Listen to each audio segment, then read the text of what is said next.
a importante questão 922 do Livro dos Espíritos.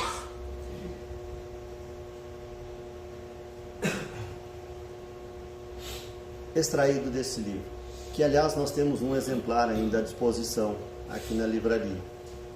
Vale dar uma olhada porque é um livro muito oportuno e eu diria até um tanto quanto ousado, mas de uma capacidade de esclarecimento e de meditação, de estudo em torno de algumas questões preementes muito válidas. E lá na questão, e desenvolvendo o seu tema, lá adiante ele nos traz a questão 922 do Livro dos Espíritos. E nós não vamos adiantar ela porque ela está aqui no andar do nosso texto. Temos um exemplar do livro aqui, embora já colocado lá, né, para nós acompanhar essa reflexão em torno dessa questão 922 do Livro dos Espíritos. Lembrando que a nossa doutrina é um manancial de recursos terapêuticos no enfrentamento às situações desafiadoras que a vida nos apresenta. É um manancial interminável de recursos terapêuticos, morais, espirituais e até físicos. Podemos dizer tranquilamente que a doutrina espírita ou a ciência espírita nos traz um manancial de recursos, inclusive físicos, através do passe, por exemplo, através da água fluidificada, que nos traz esse auxílio a mais de energias para que nós possamos, em equilibrando as nossas condições físicas, possamos trabalhar melhor as nossas questões espirituais. Porque não há como diferenciar ou distanciar uma coisa da outra. Não há como nós pensarmos no nosso equilíbrio moral, espiritual, sem encontrarmos também conjuntamente ou até talvez antecipadamente o nosso equilíbrio físico. Não que não se consiga uma estabilidade moral e espiritual tendo algum desequilíbrio físico, mas necessariamente a condição física interfere inevitavelmente no nosso emocional, na nossa autoconfiança, no nosso estado espiritual, que vai de alguma forma influenciar as nossas decisões, que às vezes têm um cunho moral adjacente. Então, esse recurso infindável de terapêutico no enfrentamento das situações desafiadoras vai muito além da vida física, também na direção das nossas condições espirituais.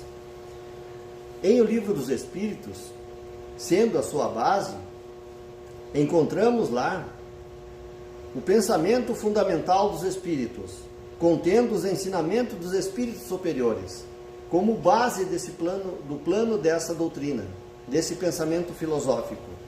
E no Evangelho segundo o Espiritismo, traduzindo os ensinos do Cristo em sua essencialidade moral e prática. Porque o Evangelho de Jesus, aquela mensagem sem fim para o nosso conhecimento, para o nosso melhoramento, para o nosso entendimento de nós como seres evolutivos, não tem fim. Mas, como vem o próprio Cristo muito mais na prática do que na teoria,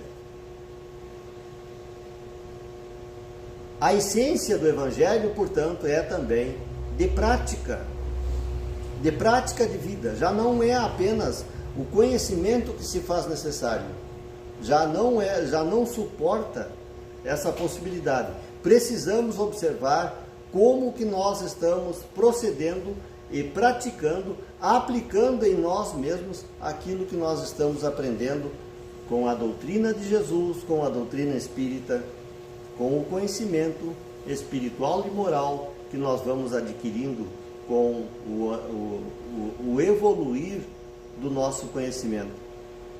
Com os ganhos que a doutrina espírita nos passa, como é que eles estão modificando, como é que eles estão trabalhando como é que nós estamos trabalhando em nós essa nova realidade que se nos apresenta a partir do momento que nós temos uma visão mais ampla e mais correta da nossa própria realidade. Porque aquele que tem noção da sua realidade espiritual, da realidade espiritual do mundo dos espíritos, já não estará mais nas mesmas condições e muda substancialmente a sua postura perante a vida. É realmente bastante diferente para aquele que não tem nenhum conhecimento e que pode, de alguma forma, estabelecer-se num estado de autojustificativa ou de justificar-se externamente também, para aquele que é ignorante com relação àquele que já tem o conhecimento da realidade. Muito se cobrará daquele que mais tem. Muito se dará àquele que mais tem. Ou seja, a nós outros que vamos aos poucos adquirindo o conhecimento, a responsabilidade se sobrepõe também. E nós já não podemos continuar agindo ou reagindo ou prestando em qualquer área da nossa realidade espiritual, moral, consciencial, racional, da mesma forma que antes, quando fazíamos sob o pano, sob a bruma da ignorância.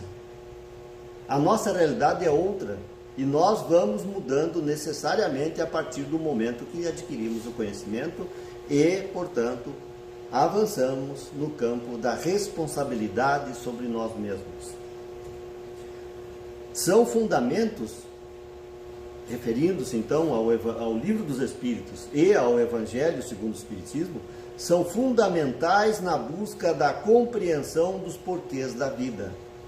Esses conhecimentos são fundamentais, dos porquês da vida, porque necessariamente com o passar dos tempos e com o passar das encarnações, nós vamos inevitavelmente adquirindo algum conhecimento e aos poucos nós começamos a questionar a nossa própria realidade, o que é que nós precisamos fazer, o que é que eu posso fazer para contribuir comigo mesmo, se não com toda a minha realidade externa próxima.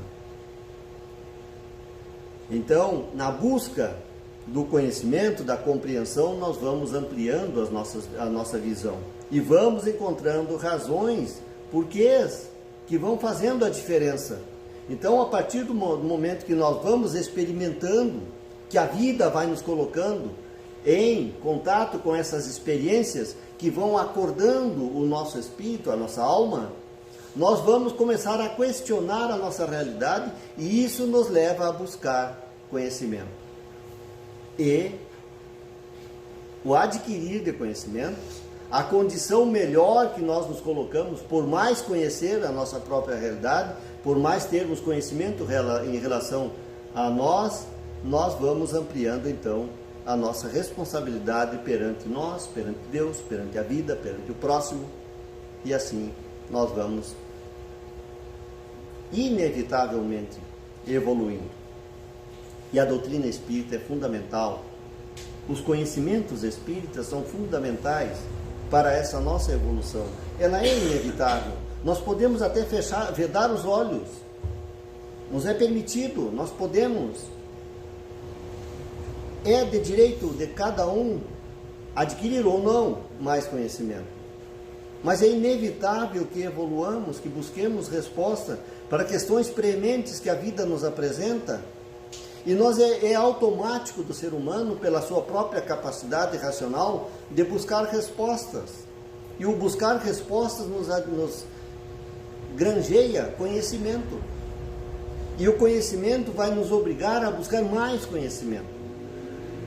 E a doutrina espírita é um manancial infindável nesta hora de conhecimentos para sermos adquiridos.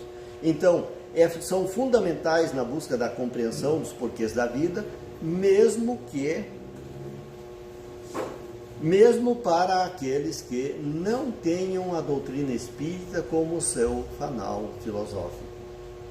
Mesmo para aqueles que não querem ser espíritas ou que reagem contra o pensamento espírita. mesmo para esse, porque ele também inevitavelmente vai reencarnar. Inevitavelmente dará, como diz a expressão gaúcha, com as costas, com os costados, nos outros pampas, do outro lado da vida. Vão ter contato com a espiritualidade, vão ir para o mundo espiritual, vão vir de lá para cá, porque é necessário.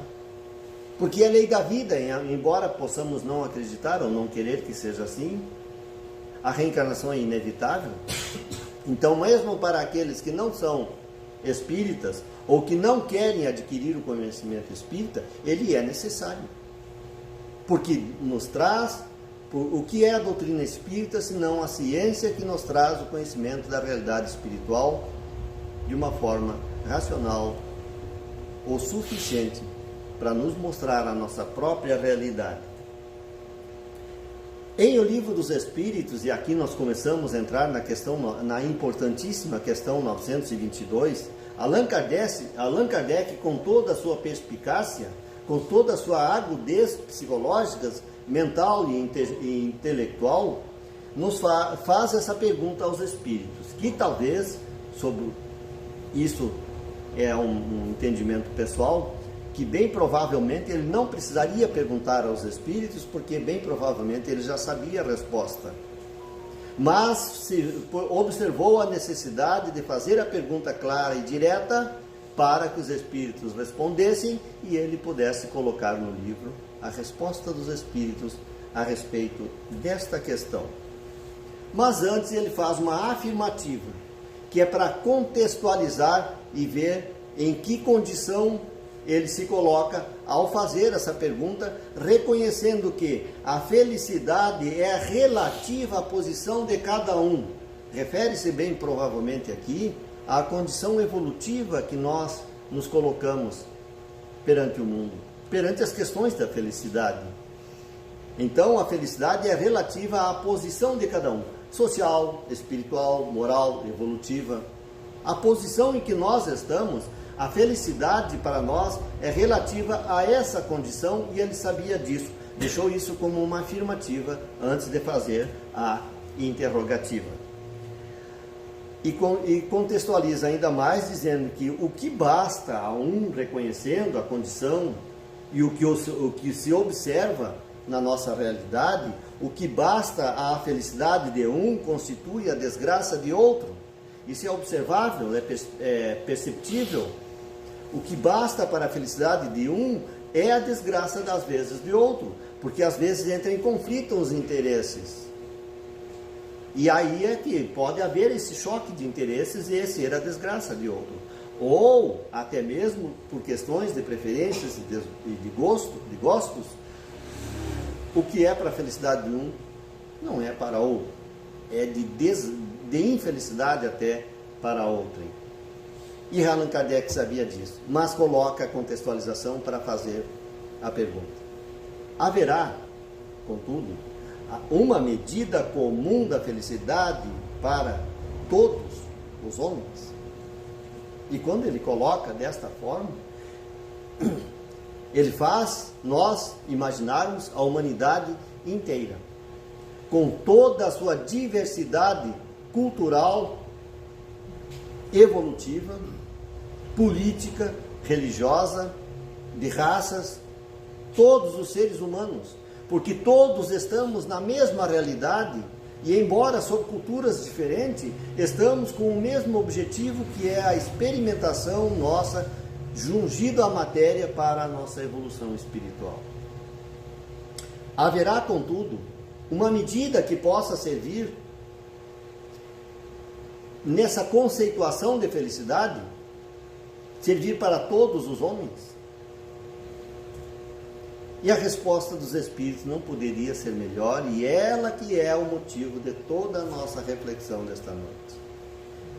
Para a vida material, a posse do necessário. Para a condição humana, para nós ainda aqui nesse momento, abstendo-nos da questão espiritual, na condição humana, a posse do necessário. O que é a posse do necessário? Aqui já começa o nosso pensar filosófico. Mas vamos à resposta antes de chegarmos a essa meditação. Para a vida moral, para o íntimo de cada criatura, e aqui nós nos voltamos para dentro de nós mesmos e não dos outros, para a vida moral, a consciência tranquila. Bom, parece-me que a consciência tranquila também exige algumas condições. Mas vamos lá. E a fé no futuro. Então, para a vida moral ou para a vida espiritual, para a individualidade, a consciência tranquila e a fé no futuro. Essa segunda parte, então, é dividida em duas partes, esta resposta.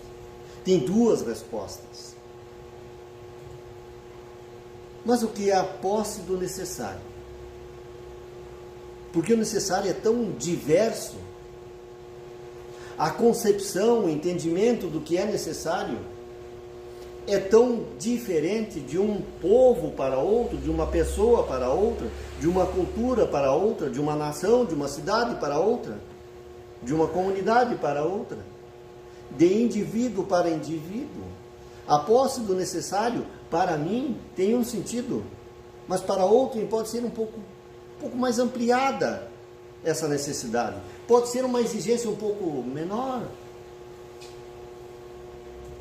Em essência, em síntese, é ter aquilo que é essencial para uma vida digna.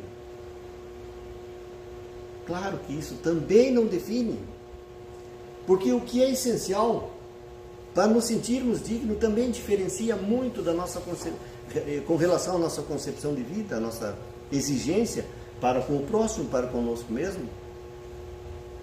Mas, em síntese, é ter aquilo que é essencial para nós termos uma vida digna.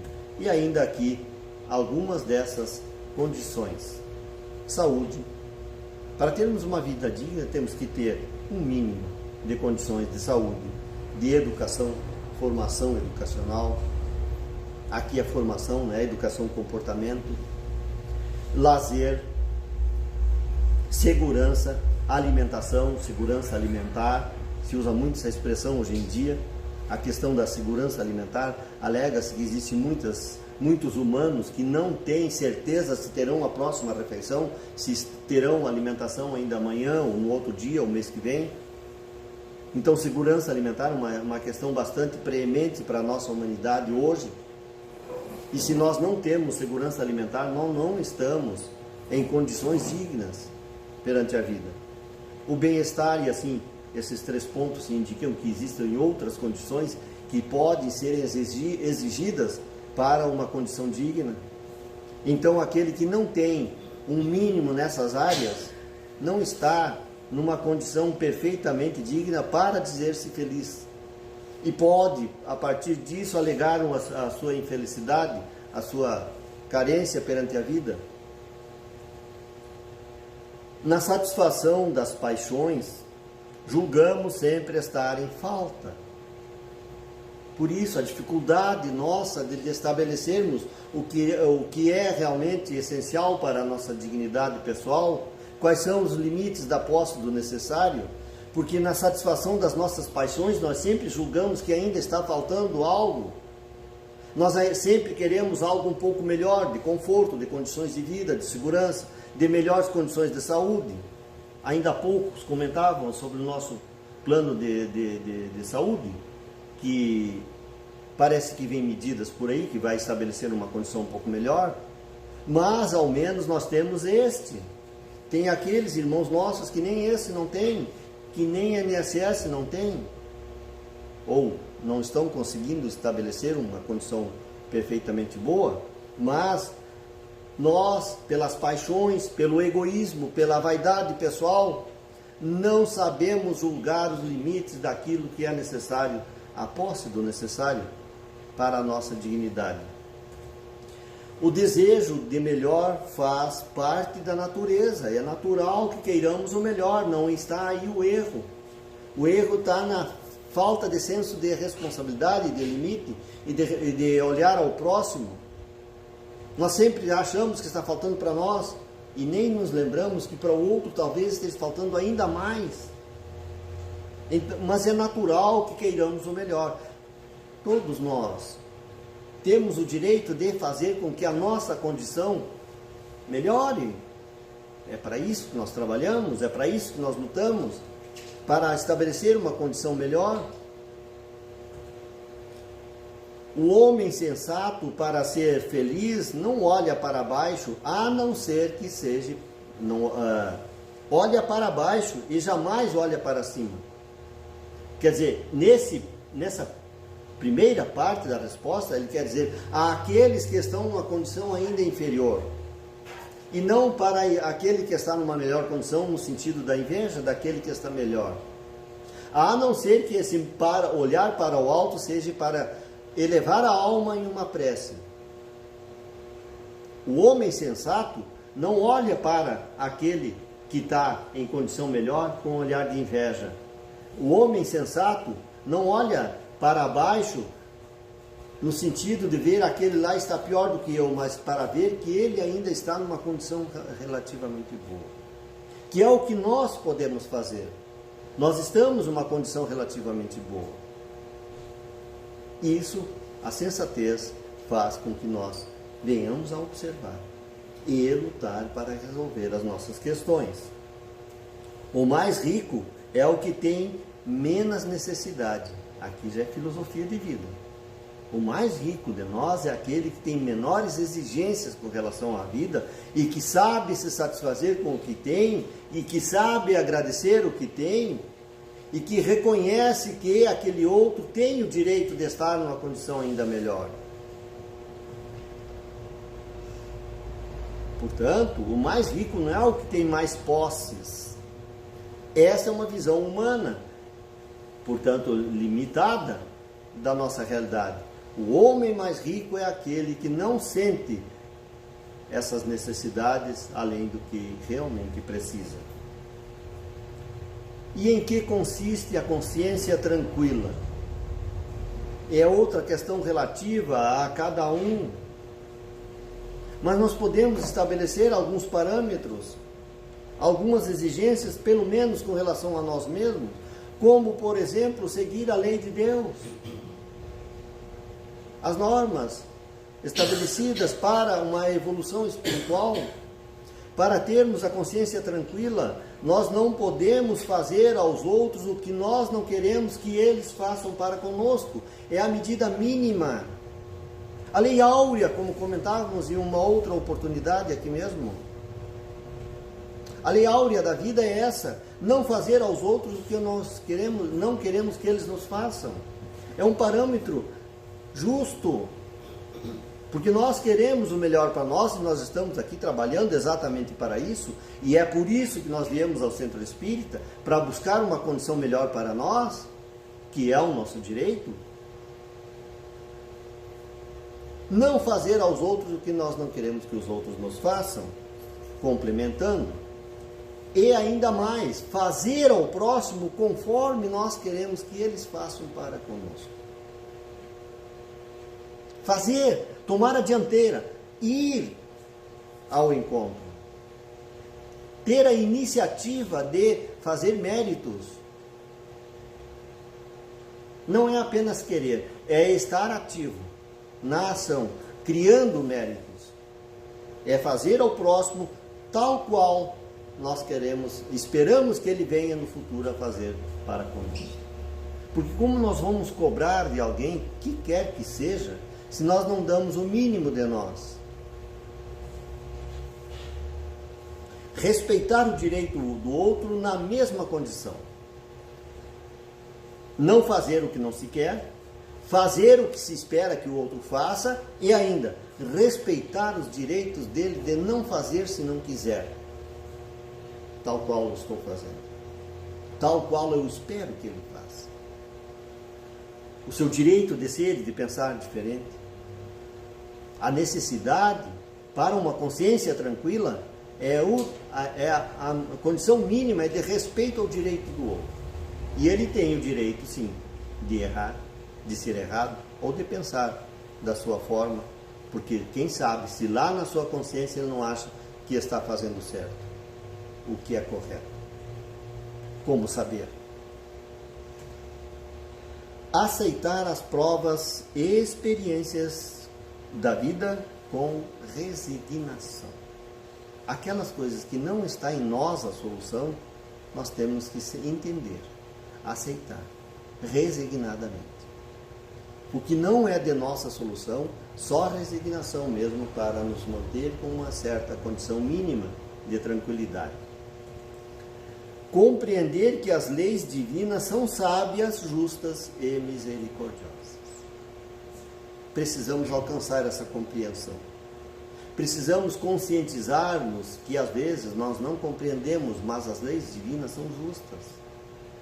E eu posso não estar entendendo por que isso acontece, por que isso é assim. Mas está dentro das leis divinas. Talvez eu precise fazer alguns ajustes em mim, no meu comportamento, nas minhas concepções de vida.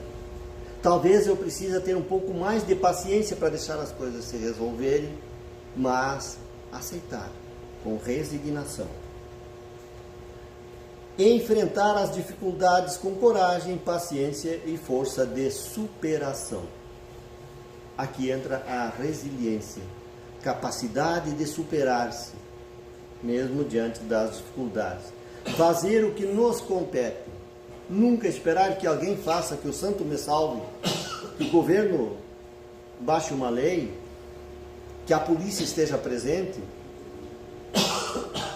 O que é de minha responsabilidade, o que me compete fazer, eu tenho que estar sempre ativo para fazer. É questão de consciência. Manter-se no rumo certo da evolução espiritual. Fazer aquele olhar interno, pessoal e individual, de si para consigo mesmo. Perdoe-me, mas dá para entender o que eu quero dizer, né? De si para consigo mesmo, de ti mesmo para dentro da sua própria realidade, fazer esse mergulho interno para manter certo o rumo que nós precisamos para a nossa evolução espiritual, porque sem evolução espiritual nós não vamos à felicidade e não vamos conseguir realmente. A consciência só estará em paz quando você estiver feito todo o esforço possível para minimizar a sua dor, o sofrimento, a dor, o sofrimento e as carências do próximo. É questão de consciência, de nós observarmos no próximo a necessidade de nós agir por ele. Nossa consciência só estará tranquila, só estará em paz quando nós fizermos todo o esforço necessário, possível ao menos, em direção do outro, para socorrê-lo, para colocar-lhe em melhores condições, para auxiliá-lo a alcançar o que ele precisa. Nós não vamos fazer tudo pelo outro porque não nos compete a ele, como nós vimos no item anterior. Cada um vai ter que carregar necessariamente as suas responsabilidades, as suas tarefas, o seu cumprimento de tarefas, mas nós podemos estimulá-lo, fortalecer, dar uma condição mínima para que ele possa conscientizar-se e tomar rumo.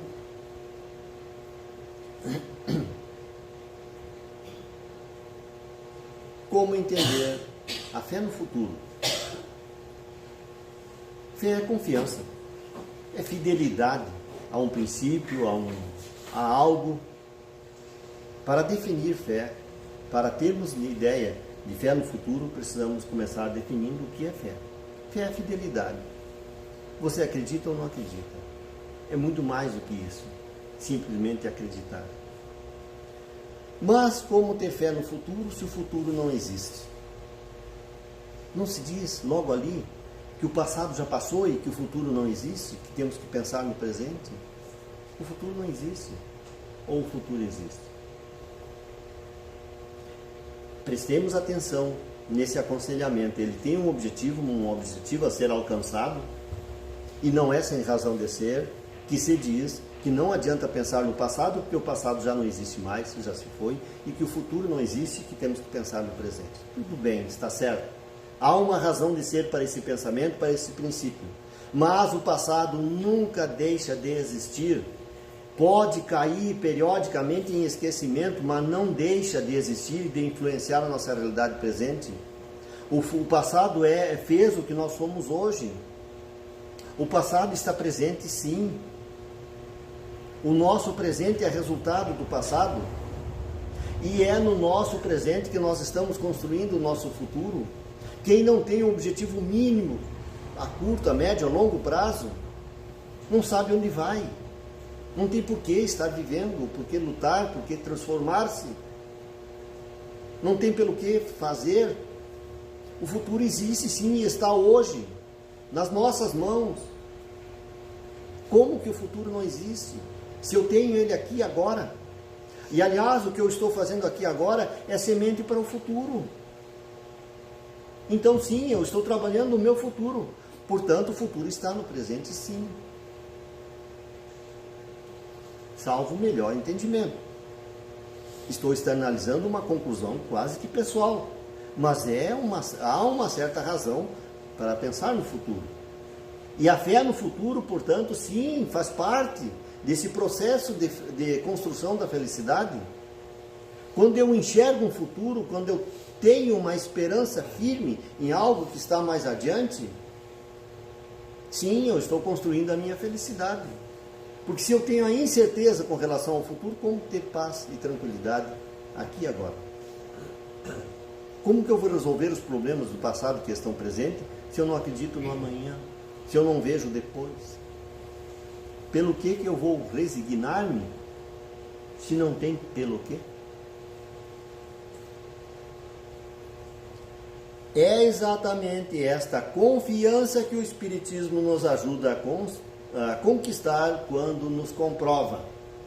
É exatamente essa fé no futuro que nós vamos reforçar, clarear com o conhecimento espírita. Quando o Espiritismo nos comprova a sobrevivência do espírito, é como eu já disse, a quem tem consciência da realidade espiritual vive diferente, tem uma outra perspectiva perante a vida, perante o futuro, porque sabe que a morte não é nada, é apenas o desvestir-se do corpo carnal, só isso. Porque sabe da sobrevivência do espírito, e isso está provado dentro da ciência espírita. Só não vê quem não quer ver, quem não tem olhos de ver. A ciência espírita nos fala da realidade do mundo espiritual, que está aí presente, permanentemente agindo sobre nossos pensamentos e atos, muito mais do que nós imaginamos. O mundo espiritual é visível, basta ter olhos de ver. Talvez não com os olhos físicos, mas sim, o mundo espiritual é visível. Estão aí os médiuns videntes para nos provar isso. Nos prova também a reencarnação, essa lei da natureza, inevitável mesmo que não acreditemos nela. Já está comprovada também a reencarnação pela ciência espírita, que essa oportunidade de multiplicar oportunidades que é essa multiplicação de oportunidades de correção, de evolução, de novas experiências, que é a oportunidade de resgatarmos as nossas falhas, os nossos erros, que é essa oportunidade de nós começarmos a construir o nosso futuro. Se nós não tivéssemos a lei da reencarnação, o que nós esperaríamos do futuro? Para um futuro incerto? Só que a reencarnação nos desenha esse futuro, colocando na vida presente essa questão, a lei de evolução. Tudo evolui, nós também evoluímos, a matéria evolui, o nosso mundo evolui, o universo evolui como um todo, tudo evolui. É o que nos mostra a doutrina espírita, através de uma racionalidade inquestionável. A lei de causa e efeito, e aqui é que está a questão da responsabilidade sobre tudo que nós fazemos, pensamos ou deixamos de fazer. A lei de causa e efeito nos diz que tudo tem uma causa, tudo tem os seus efeitos. E nós estamos nessa condição, o que nós estamos fazendo, de bom ou de mal, tem reflexo logo ali adiante, tem consequências inevitáveis. As causas das nossas dores, do nosso sofrimento, estão nas nossas próprias atitudes e as consequências nas atitudes que nós vamos tomar agora com relação a isso. A lei de causa e efeito nos coloca diante da justiça divina, nos mostrando que tudo o que nós estamos fazendo não é, ou que nós estamos sofrendo, não é punição, é consequência de nós mesmos. Para nós começarmos a pensar nas escolhas que nós estamos fazendo, nas opções que a vida nos apresenta, a lei de causa e efeito é a reguladora de todas as nossas atitudes. Não existe outra balança mais eficiente do que esta. A existência, a soberania, nos ensina também a doutrina espírita, a existência, a soberana sabedoria e o infinito amor de Deus, do nosso Criador. Por isso ela é esse manancial inesgotável de recursos terapêuticos.